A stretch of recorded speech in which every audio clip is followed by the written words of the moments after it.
Hello everyone, I'm Rhonda and I'm presenting to you my video on developing positive relationship with students. And here's the agenda on the 3 points: positive interaction with students, about me, and how can I support students' emotional well-being. And the student demographic, they're all grade 7 students, aged between 13 to 15, coming from different countries, and 7 females and 9 males. Alright, I'm going to start off with ways to develop positive interactions with students in classroom. The first point I'm going to touch on is nonverbal communication. Research has shown that teachers who use nonverbal language properly have a better relationship with their students. For example, simply greeting them to start the class, provide eye contact to each other throughout the speech, or even teachers having their hands kept free instead of in their pockets would show will conduct a more friendly interaction and relationship with their students.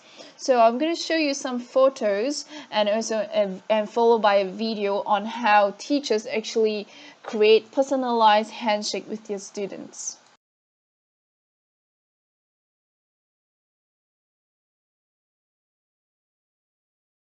So let's get it. Let's go. At Charlotte's Ashley Park Elementary, attendance is quite the show. It's personalized handshakes. We pride ourselves on high expectations in the classroom and meaningful relationships. One after another. After another. At least 40 handshakes, each as unique as Barry White Jr. students.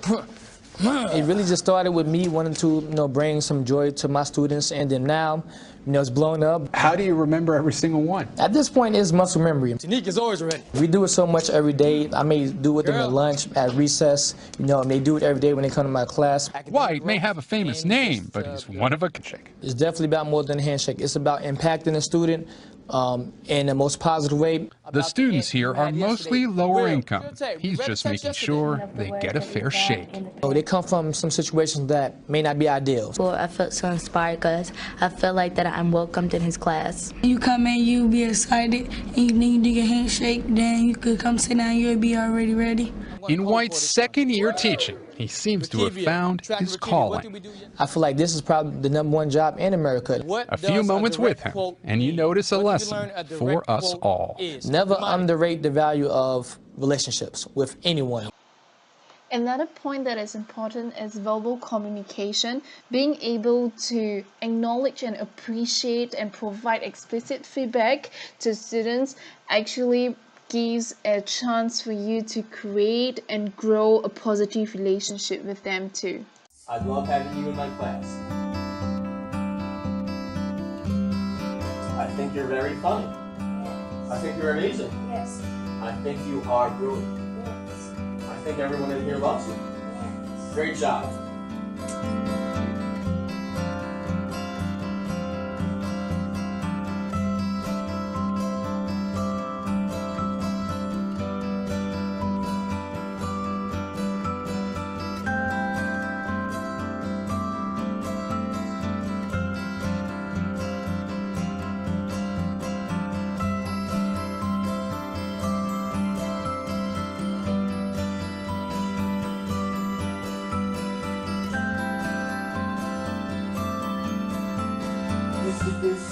You're the greatest teacher ever.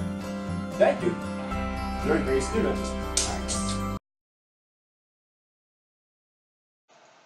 Another important point is on emotional distance. Research has shown that more affectionate teachers has no contribution to student-teacher relationship and students' learning gain. Hence, by keeping an emotional distance from ups and downs of classroom life, it would be much better in building a positive relationship. Here are some ways where we can actually communicate more effectively and positively with the grade 7s from age 13 to 16s. And there are also some steps that I would like to share with you on how you can build on your communication from the 8 different steps that is being provided. Feel free to stop the video to take a look at it. Next, I'll be doing a small little introduction about myself, and things that I would share with the students would be some things like my hobbies, plans over the weekends, about my favorite food, color, and holidays, destinations. So there's some important notes of what to share and what not to share, and some tips of what teachers would like to do. And for example, learn to code your activities. Instead of saying I'm meeting a friend at the bar, I'm going downtown to reconnect with a friend would be more appropriate. So I'll be sharing 3 different parts of the stories, and they are all huge parts of my life. For example, on part 1, I might share with them about volunteering, in part which is really big part of my life, and then followed by traveling and sharing with them how important it is to travel around the world and be open-minded to things. And next, I will also share with them about my hobby. I love swimming, and how it could train you to be really resilient and discipline when it comes to times where you really need to just focus and just be prepared for all the challenges that's upcoming. Next, there are various ways how teachers could support students' emotional well-being. One of them is the moment of silence, allowing students to do self-reflections and to do some written journals, or even provide exit cards or 3-2-1 cards with prompted questions to guide them through their reflections. And besides that, another way of doing it could be through meditation. There are benefits of training them to be mindful of what they're doing. It increases their self-esteem and improves students' learning ability. Here's a little video that will share with you how successful it is in this particular school.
Here are my references. Thank you for your attention and hope you enjoy it.